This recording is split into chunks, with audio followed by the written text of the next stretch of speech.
నకిలీ పత్రాలతో నిషేధిత భూముల అక్రమ రిజిస్ట్రేషన్లపై చర్యలకు ప్రభుత్వం సమాయత్తమైంది. అక్రమ రిజిస్ట్రేషన్లు రద్దు చేసే అధికారాన్ని కలెక్టర్ సారథ్యంలోని కమిటీకి అప్పగించింది. రిజిస్ట్రార్ కన్వీనర్గా ఉండే కమిటీలో జాయింట్ కలెక్టర్, ఆర్డీఓ సభ్యులుగా వ్యవహరిస్తారు.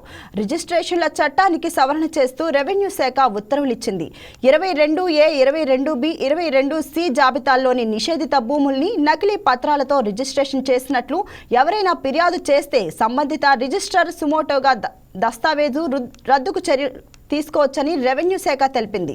ఫిర్యాదు అందిన 15 రోజుల్లో రిజిస్ట్రార్ ప్రాథమిక విచారణ చేయాలని, ఆధారాలున్నాయని తేలితే రద్దు చర్యలు తీసుకోవచ్చని తేల్చి చెప్పింది.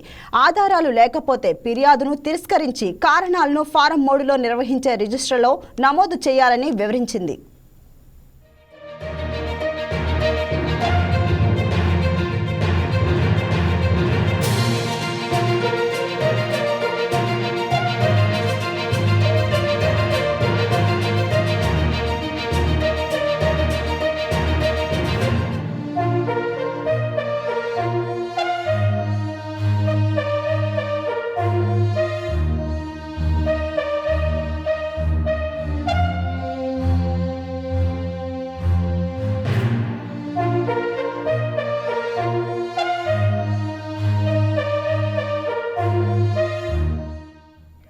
నిబంధనలకు విరుద్ధంగా రిజిస్టర్ అయిందని తేలితే జిల్లా స్థాయి కమిటీకి పంపి రిజిస్టర్ నుంచి వచ్చిన విచారణ నివేదికపై 15 రోజుల్లోపు జిల్లా కలెక్టర్ సారథ్యంలోని కమిటీ సమావేశమై రిజిస్టర్ ప్రతిపాదనలతో పాటు సంబంధిత పక్షాల నుంచి వచ్చిన సమాధానాలు, సాక్ష్యాలను సమీక్షించి తమ నిర్ణయాన్ని రిజిస్టర్కు పంపుతుంది అని వెల్లడించింది.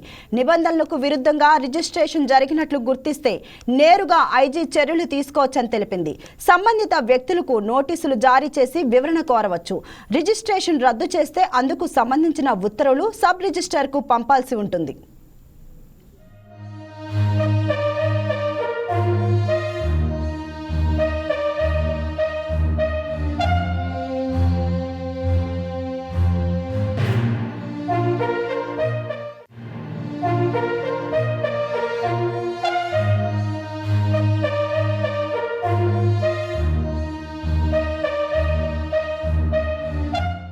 Please subscribe to YK TV Network. Please subscribe to YK TV. Please watch YK News.